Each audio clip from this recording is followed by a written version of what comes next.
Without further ado, this is Kristen Alberino. She's from the Metropolitan Public Affairs Office at the Social Security Administration. She's been at the agency for 12 years now, and she's worked as a claims representative and as an operations supervisor. So she's sort of done it all in Social Security. She's been the public affairs specialist for our area, for the greater Boston area, for over 4 years now. And as part of her job, she does outreach like this. She's been on TV. Maybe you've seen her on TV, heard her on the radio, heard her at various seminars or health fairs and workshops. And she's got a 22-month-old baby girl. And she's out of our Quincy office, for those of you who visit the Quincy office of the Social Security Administration. Please give a warm welcome to Kristen. Okay, good evening, everyone. I am so happy to be here, and I really need to thank Dee Dee for setting this all up and getting you all here, because I really do have a lot of information to share with you. Not enough that it's going to make your head explode. You might have a headache at the end of this. I will admit that. Social Security, as you know, is so much to so many people, and I'm going to try and give you an overview of all the benefits that we have to offer, talk to you about when to retire, what your options are, and for a group this large, I do ask that we hold questions till the end, but I will stick around if you want to come and talk to me, or I'll make sure I leave plenty of time for questions as well. So, I always like to start with a brief history lesson on Social Security, because I think it's really interesting to see how the agency has evolved. Social Security Act was passed in 1935, and when it first came about, it was only intended to be a retirement program. It was soon realized that people were working, paying into Social Security, and passing away before collecting a benefit, leaving behind spouses and children. So Social Security passed the survivor's insurance in 1939. In 1956, they added disability insurance to the act. So Social Security disability insurance, it's like getting your retirement benefit early because there's been a loss of income and because someone has become disabled and no longer able to work. In 1965 came Medicare, health insurance for those of us once we reach age 65, but Medicare will also come into play for someone who does receive Social Security disability insurance. Once they're on the rolls for 24 months, they're entitled to Medicare as well. And then, as if apparently somebody thought we didn't have enough to do, so we took on the Supplemental Security Income Program, or SSI. SSI is a low-income, low-asset program for people with disabilities who are age 65 and older, blindness. SSI does not come out of the pot of money that you and I contribute to when we work and pay into Social Security. The definition of disability is the same, so Social Security helps administer the program and the checks, but it comes from a separate pot. Then in 2003, they added Medicare Part D, which is prescription drug coverage, helps pay for copays and deductibles with your health insurance. And then in 2010, the Patient Protection and Affordable Care Act was passed. And that is my history lesson on Social Security. So Social Security is a foundation for planning your future, but its intention was never to replace the income you had when you were working. So it is always important to take into account savings, pensions, and investments. For most of us, our Social Security is only going to replace about 40% of what we had before we retired. So it was never intended to replace the income you had, and it was never intended to be the sole source of income during retirement. Currently, 57 million people receive a benefit from Social Security. That's estimated to be about 1 in 6 people. So you can probably assume what the most common question I get is, as a Social Security representative, and it is whether or not Social Security will still be here. And I don't like to sugarcoat or avoid the issue. Social Security certainly is facing challenges, but 1 in 6 people depend on Social Security as a financial lifeline. This program isn't going anywhere. However, Social Security has changed in the past to protect the solvency of the program, and it certainly will change in the future. I want to talk about what you hear in the news and media regarding Social Security, the trust fund, and the solvency. Basically, the way that Social Security works is you work and you contribute to Social Security, and when you do, The money is immediately coming out and paying for today's retirees. So today's workers pay for today's beneficiaries. In 1960, there were 5 workers for each 1 person collecting a Social Security check. Currently, this says 2013, but in 2014, that number is 3 to 1. 3 workers putting in for each 1 person taking out. And what you'll hear in the news and media is that if nothing changes, in 2035, that number will drop again 2 to 1. And if that was to happen with no changes, again, there will be changes, but if that was to happen, Social Security would only be able to pay out about 79 cents to the dollar. So that is why you hear things in the news and media about how Social Security has to change, has to be reformed. And I can tell you one example of a way that Social Security has changed our policies in the past is that in 1983, they made quite a few amendments to Social Security, one of which affects everybody in this room, and it's to full retirement age. Has everybody heard that term, full retirement age? Full retirement age used to be age 65 for everyone. Now, full retirement age is dependent on the year that you were born. And that's just an example of a way that Social Security has changed in the past. So basically, demographics is driving the need for change. Can anybody shout out why it's 3 to 1 now? 3 workers putting in for each 1 person taking out? The baby boomers. I knew you guys knew it, right? We have around 40 million baby boomers coming in and filing for their retirement, right? So we'll get into that a little bit later. Okay, so how do you qualify for a Social Security retirement benefit? It's actually very simple to become eligible and vested for something under Social Security. When you work, you automatically earn Social Security credits. You may know them as 40 quarters, right? You heard 40 quarters? We now call it credits. And basically, when you work, you earn credits. And for 2014, every time a person earns $1,200, that's all, they earn a Social Security credit. And you can earn up to 4 credits per year. Once you have accumulated over your lifetime of work 40 credits, you're vested and you are eligible for something under Social Security. Okay? So that's all it takes to get somebody something. Of course, the more you contribute, the higher your payment will be. All right? And we're going to get into that. But that's how you qualify for a retirement benefit. So you can take your Social Security retirement as early as age 62. However, if you decide to take your benefit as early as age 62, that is no one's full retirement age, and that means that your benefit will be reduced, and your reduction is permanent, all right? So full retirement age for all of us, again, is different. However, that's when we get 100%, all right? That's when we would get our full benefit. What some people don't know is that if you wait past your full retirement age, you can get what we call delayed retirement credits. And even if you're no longer working and contributing to Social Security, you just held off on actually collecting a payment, you still get delayed retirement credits. Your benefit continues to increase up until age 70.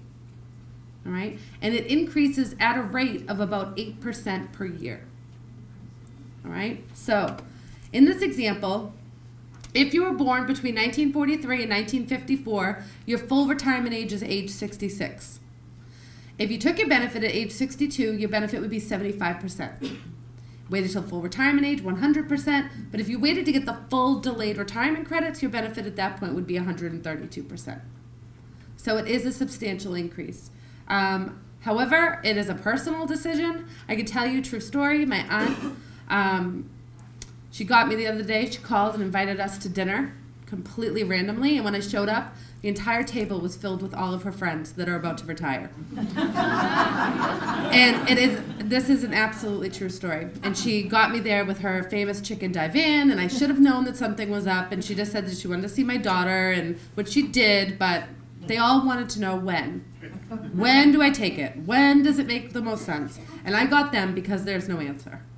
I think a lot of you know the factors that are involved in deciding when. Health. Do you like working? Do you not like working? Do you have a lot of bills, mortgages, credit cards? Do you have people who depend on you financially? Those are the contributing factors. That is what you need to look at. It's a personal choice for everyone. I can tell you, my mother, mortgage is paid. I hope this is a big group. Hopefully nobody knows my mother. She took it at age 62. She will not regret it. She was done working. She wanted to spend time with the most beautiful little girl in the world, my daughter, and that's it. So she took her benefit. She didn't have a lot of bills, and health isn't on our side as far as longevity in our family, and it's just something you have to look at, unfortunately. So, again, it's a personal choice. If you don't know what your full retirement age is, this is the chart. You're just going to look at the year of birth and go over. You can see that I'm floating around down there at the very bottom at age 67. Okay? Again, that is the month in which you can get 100%.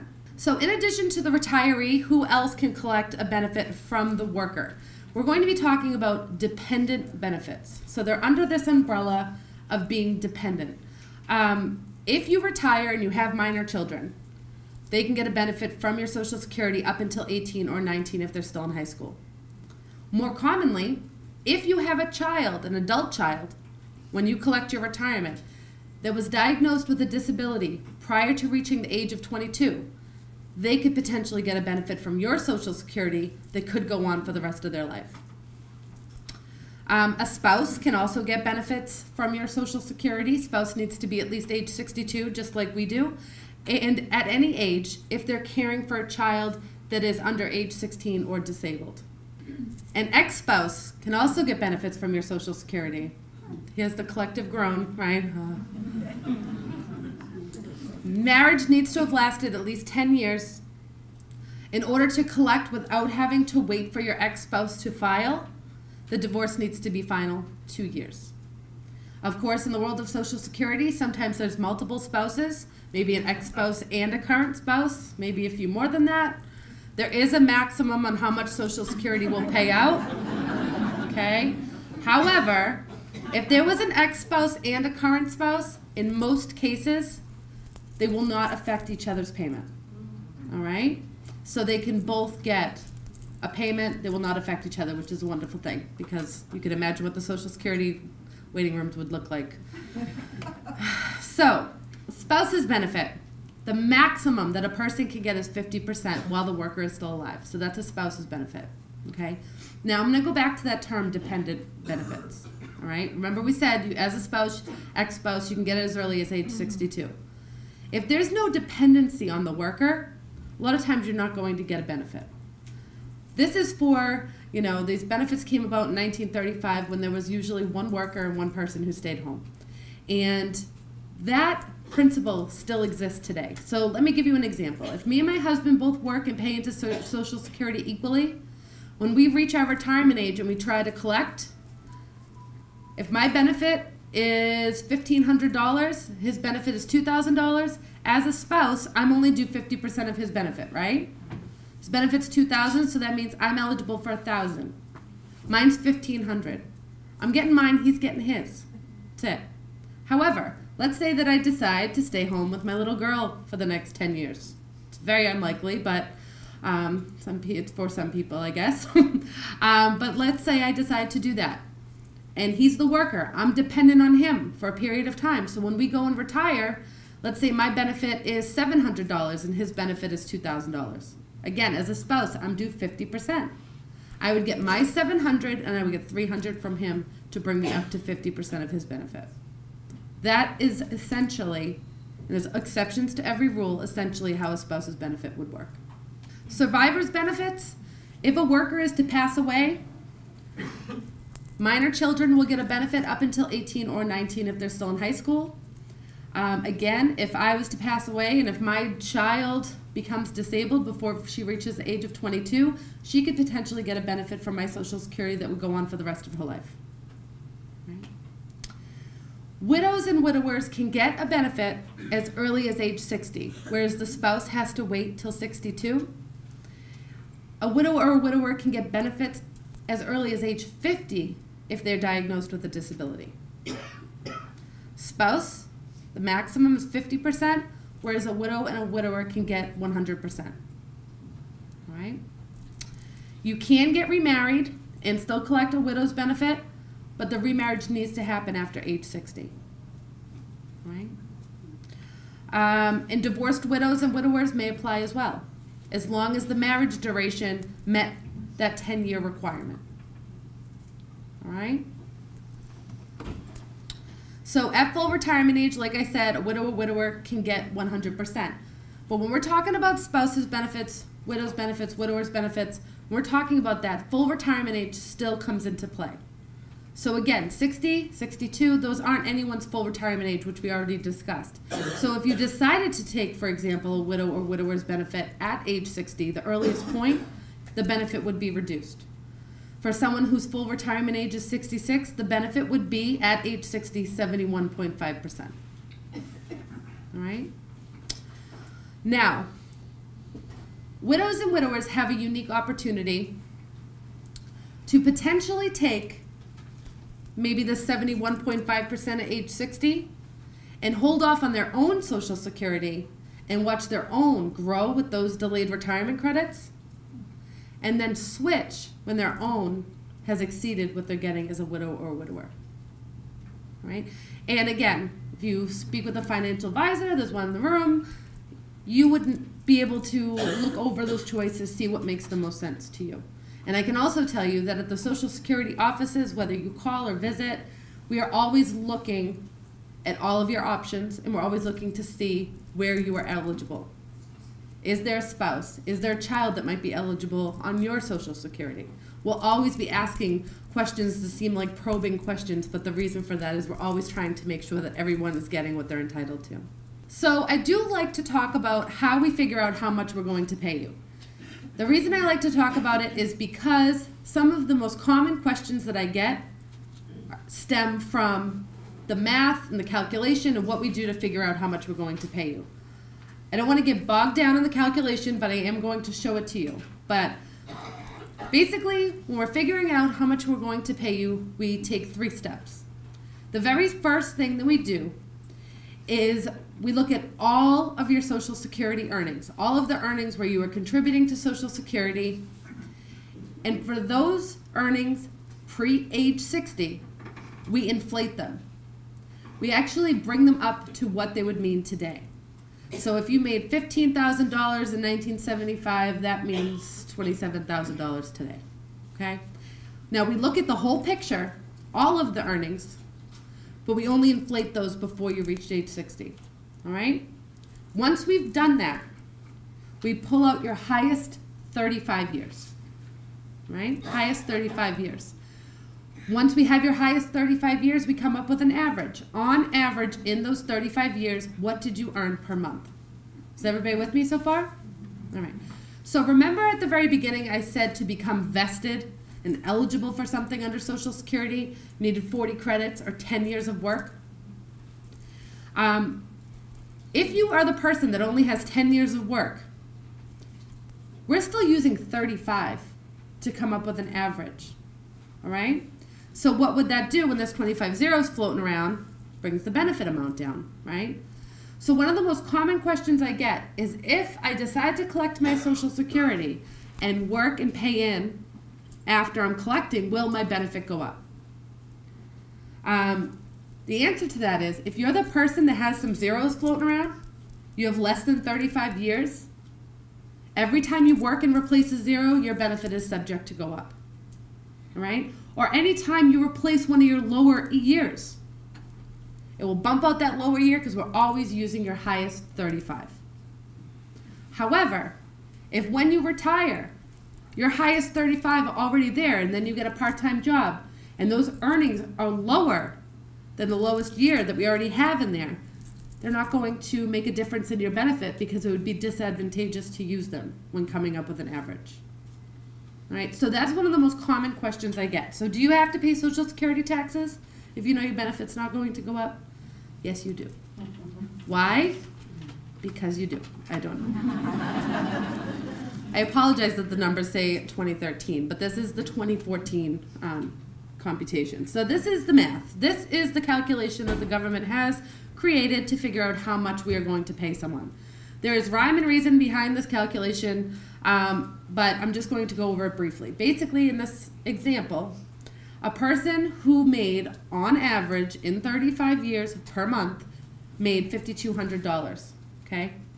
And once we do these 3 tiers, we take 90% of the first $791 of the $5,200, 32% of the next, 15% of the next. We put them over there. We come up with the benefit amount, $2,050.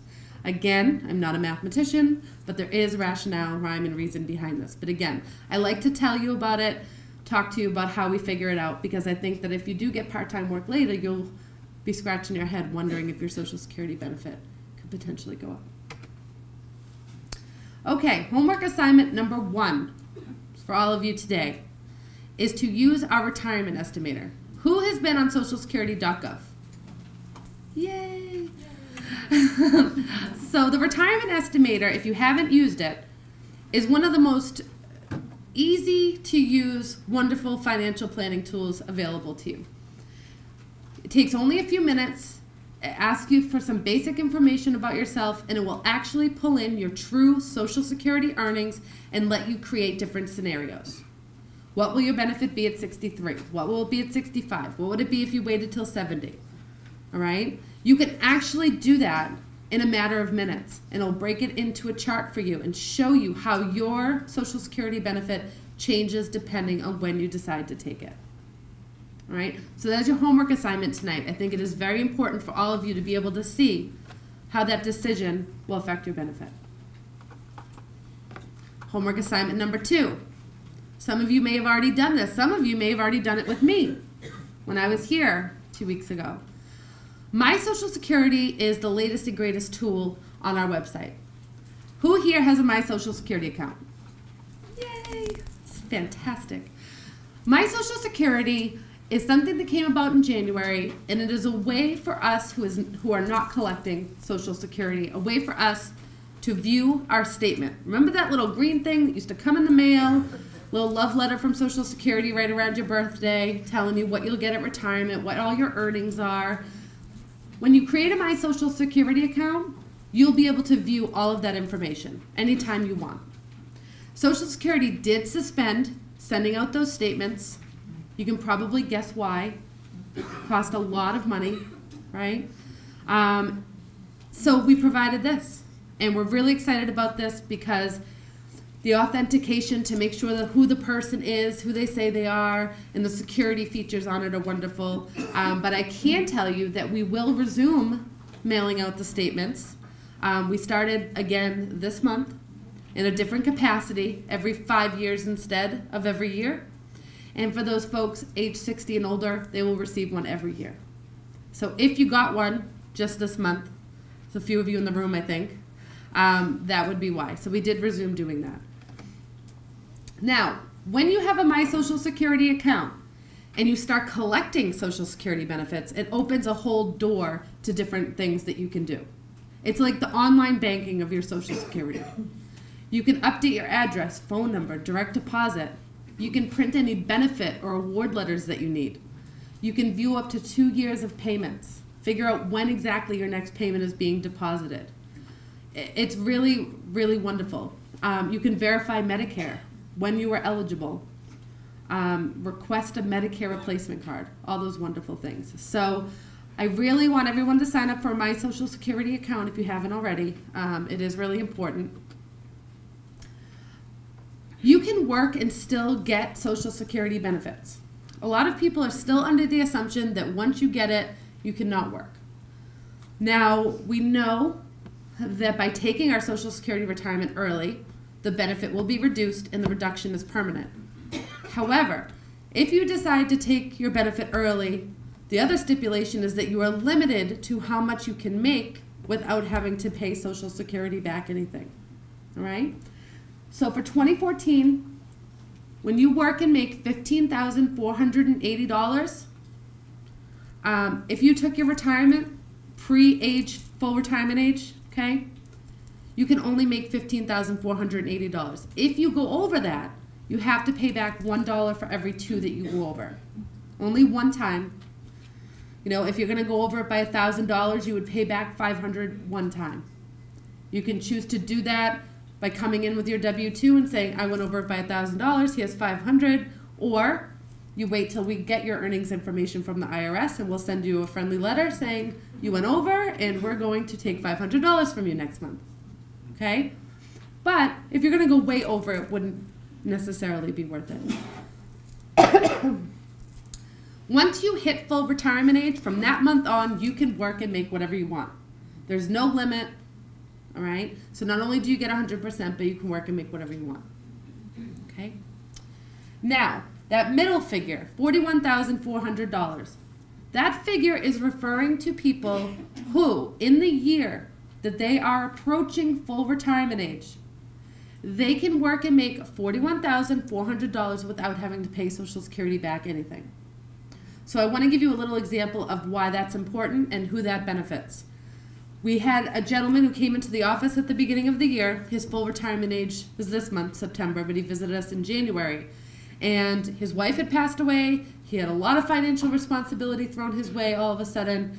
And because he knew that he was not going to exceed $41,400 by September, his full retirement age, because we don't care after that, he began taking his benefits in January to get that extra income. All right? So because we knew September on, we don't care, he wasn't going to exceed that, he was able to start collecting his benefit early. And even though his benefit is still reduced by 8 months, because he's still taking it before full retirement age, it was still enough and something to get him kind of out of a bad spot. All right? When it comes time to apply for a retirement, you can do it right on our website. There is no reason why you would ever need to go into a Social Security office. However, we are never closing our doors. It's just an option. But it is the easiest and most convenient way to apply. And I can tell you that when you go to socialsecurity.gov and you submit your application, it does not go to cyberspace, okay? It goes right to your local Social Security office based on zip code. And a person there the next morning will pull it in, review it, make sure they don't have any questions, and you'll get your award letter right away. You can file for retirement up to 4 months in advance of when you want your payments to start. Right? Otherwise, I highly recommend that you make an appointment. Either an appointment to come in or an appointment for us to call you and do the application over the phone. All right? This is what our website looks like. I know a lot of you have already visited, but when it comes time to apply for retirement, you're just going to click on Benefits, Retirement, and the application takes about 15 minutes. If you visited a Social Security office recently, you know that it is busy. Our calendars have been increased because of the amount of people filing for benefits. Sometimes you can't get an appointment within a month. You know, so to be able to submit it and have a receipt and know that it's there is a wonderful thing. But I can also tell you that it is looked at immediately. We're mandated to look at it immediately, to look at it and make sure that the people are having a good experience with retiring online.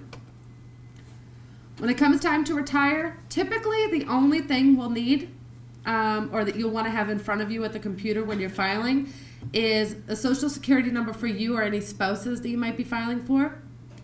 The only time we need proof of age is if you know that Social Security has a discrepancy. You'll want to have your latest W-2, especially if you're filing at the beginning of the year, because we get our earnings information from the IRS. So if you submit your application in the beginning of the year, we want to know what you made the year before so we can include it in the calculation.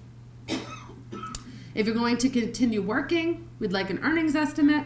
Direct deposit is mandatory, so you want to have your bank information in front of you, and basic information about marriages, divorces, any military service, or if you ever worked with the railroad. Right? Marriages and divorces, we just need to know who and approximately when you were married. And again, the reason for that is because we're always looking to make sure that we know who's eligible for something. Okay, so Social Security's definition of disability. The reason I like to mention this, hopefully none of you have to file for Social Security disability or family members, but if you do, I think it's important to know what qualifies as a disability for Social Security. In order to collect Social Security disability, you need to have some sort of physical or mental impairment that is going to last at least 12 months. And it has to prevent you from working. That is the key, and is right there as part of the definition.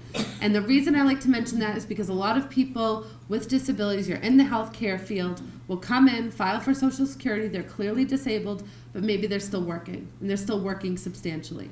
And if that's the case, Social Security doesn't go further in developing for a medical decision.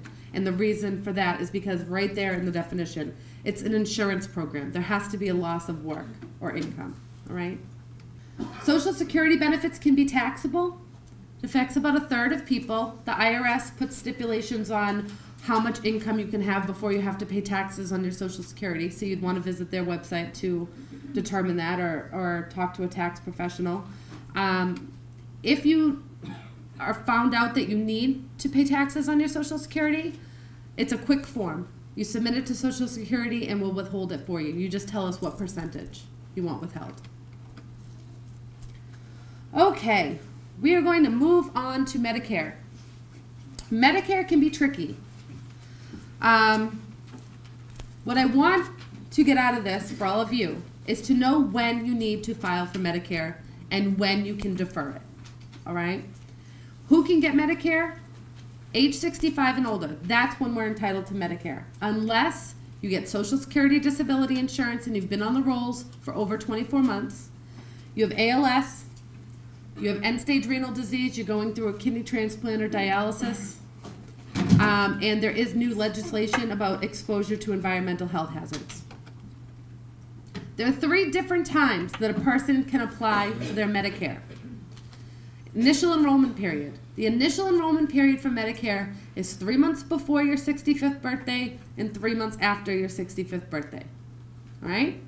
The reason we say 3 months before, and I recommend you file 3 months before, is because if you file 3 months before the month that you turn 65, you already have your card, you'll be all set to go. But then we have a special enrollment period.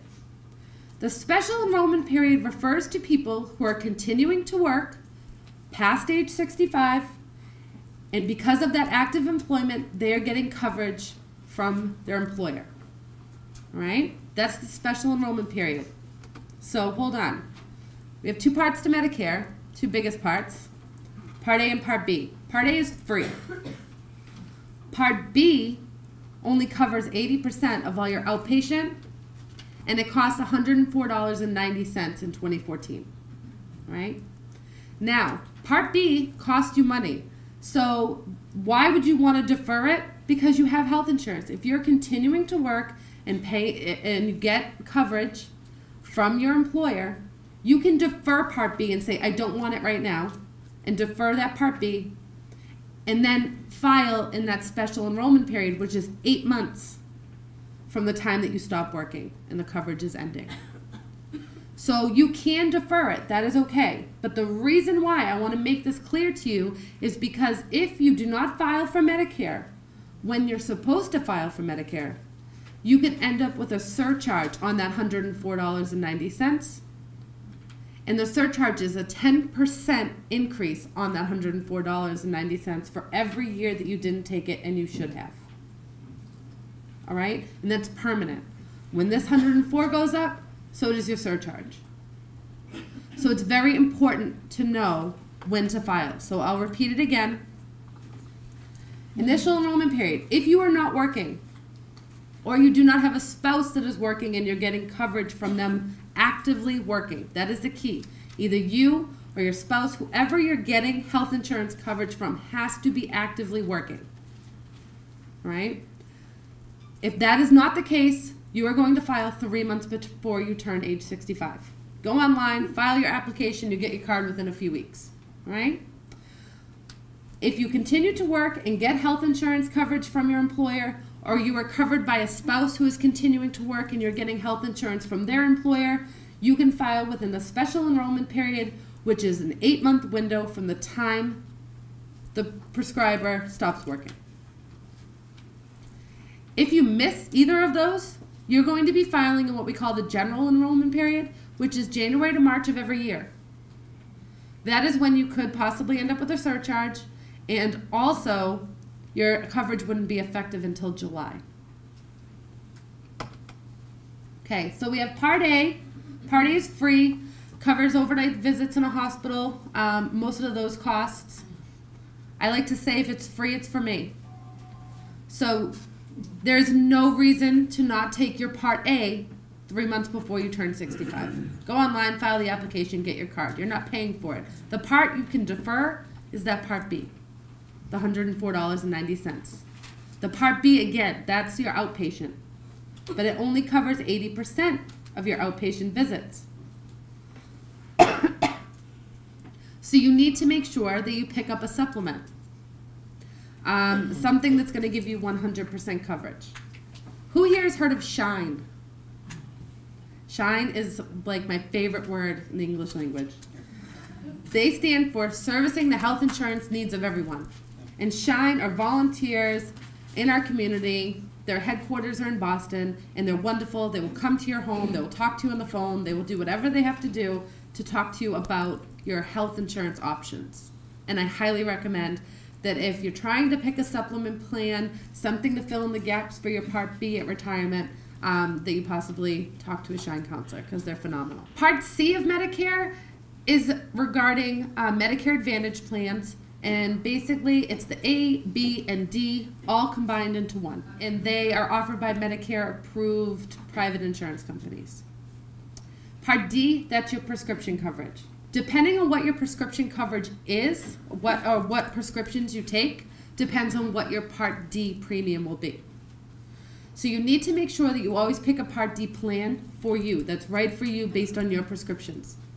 Somebody who doesn't have any prescriptions could be as little as $30 a month. For somebody with a lot of prescriptions, it could be much higher than that. It covers a major portion of all your prescriptions, and you want to make sure you pick up your Part D at the same time you pick up Part B. Medicare has a really good website. It's not as good as socialsecurity.gov, but it's good. But Medicare.gov, you can go and visit their website. It has a lot of information to remind you. I believe that there's Medicare books up there that hopefully everyone got. I told Dee Dee I completely wiped out my stockroom to have things for you. But you can also go to socialsecurity.gov and get any publication, any information that you need in a PDF and be able to print that. So last but not least, I want to mention the Affordable Care Act. Key parts took place this year. And I just wanted to make sure that you had the phone number 24/7. I'm sure in the health insurance, healthcare field, you're aware of healthcare.gov and the phone number. Just as a reminder, please, any questions, visit your Social Security website, update your address, sign up for your My Social Security account, use the Retirement Estimator, and also we have an application online, takes about 10 minutes for those people already on Medicare. If they have Medicare and Medicare Part D and they are paying a lot for their prescriptions, they can apply for extra help at socialsecurity.gov. It takes about 10 minutes, and that help could be worth up to $4,000 a year. It is income and asset based, but it's not really, really low. Okay, so anybody with moderate income and assets should go to socialsecurity.gov, benefits, and apply for extra help. So if you have anybody in your life, or you're getting Medicare and you have a lot of prescriptions, I highly recommend applying for extra help, because it's an immediate decision. The letter will go right out, letting them know if they're eligible. And it's not black and white. It's not either they are or they aren't. They could be eligible for 25% help, 50% help. And they'll just notice that the cost of their prescriptions have drastically gone down when they're gone to pick them up. Right? And that is all that I have for you, as if it wasn't enough. Hopefully I didn't give you a headache. But I definitely take questions or... I just want to make a couple comments before we move forward about Medicare and health insurance and how it fits with your Partners Plus. So most of you all probably have Partners Plus. If you are over the age of 65, please, please, please, if you have that Medicare card, hide it somewhere and don't bring it to any of your doctor's visits. Don't bring it to try to get prescription drugs. Partners Plus is much more comprehensive than what you get from Medicare, and you're going to have coordination of care issues. Medicare is going to get confused. Blue Cross is going to get confused. You're going to get these long letters. You're going to bring them to my office, and I'll be like, didn't I tell you? So the Part A is automatic. Go ahead, get your Part A. Doesn't cost you anything. Hide it wherever you need to hide it. And there's no need to do the Part B while you're on Partners Plus. Okay, yes. Yeah, how can we do this seamlessly? I'm in this class. I have Partners Plus. I signed up for Blue Cross or for Medicare Part A, but I don't remember when we went into the office for deferring. Both I and my wife started getting bills. Blue Cross Blue Shield stopped paying for outpatient stuff, and it took me several months to get Blue Cross Blue Shield to say, "Oh, okay, we'll take care of your Part B stuff." And it took multiple phone calls and an angry email actually to get it to work. How can that be done? Do you mind if I ask if you're still employed? Yes. Okay, so you can defer Part B and just stick with partners like Do you Dee have Dee's. to physically do that? Yes, you have to visit the Social Security office or call, and we'll send you a withdrawal form. You send it in, the end. Well, we went to the Social Security office, we signed up, we said we're still working. Right. I thought the representative sort of took care. Right, and that's why I like to come out, and I totally, believe me, I've seen it done. That's why I like to come out to kind of clarify. Whether, I don't know what your experience was, but we assume that you know kind of what you want, that you've done, So if it's not working for you, you have coverage, it may be in your best interest to withdraw from Medicare Part B at this point, hold off, and then when the employment stops, file within that 8-month window, because that's when it's going to be beneficial to you. But you're saying we needed to fill out the It's withdrawal what- form yes. at the time, and I think that's the important point you need to impress Yeah. on people. When you go and sign up for Social Security, it's still working. Right. Yeah, Well, if make you're sure still you get- working, one of the questions is, do you want to defer your Part B? Right. And it's not written that way, but that's one of the questions. So typically the answer would be, yes, I'm still working. Yes, I have coverage from that work, and I don't want my Part B right now. That's what the application, something to that extent. Right. But if you end up in a situation where you took it, you don't want it, you want to defer it for right now, it's a withdrawal form, call your local office, we'll mail it to you, and you can mail it right back, and we'll take care of it. Okay? There was a question in the front first. Yep. You said we should file 3 months before we turn age 65. So say I turn 65 April 22nd. Is that January 22nd? Yes. Or does it defer to the beginning of January. January 1st or the 22nd? January. Anytime It's in yes. January, Yep. even if it's after the 22nd? Correct. As long as I do it in the calendar month of You January. got it. Yeah, I had a question about if after you retire, I know you can retire when I can get my full benefits. But what if I want, I noticed was something about if I wanted to work outside the U.S. Mm-hmm. Is there any problem? If you wanted to take your Social Security retirement, I have not been tripped up on a question in a very long time. It's because you're a big group and there's a camera in my face. No, I'm just kidding.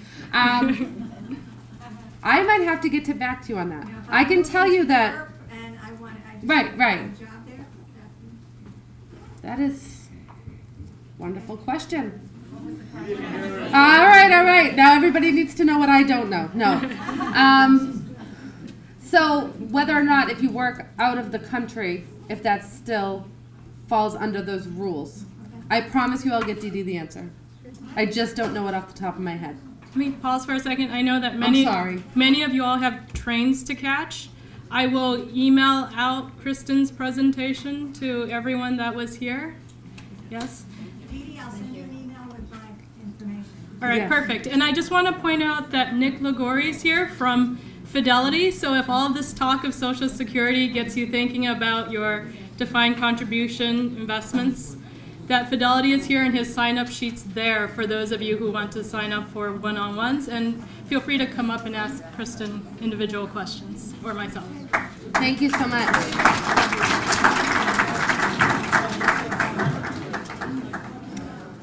Hi, how are you?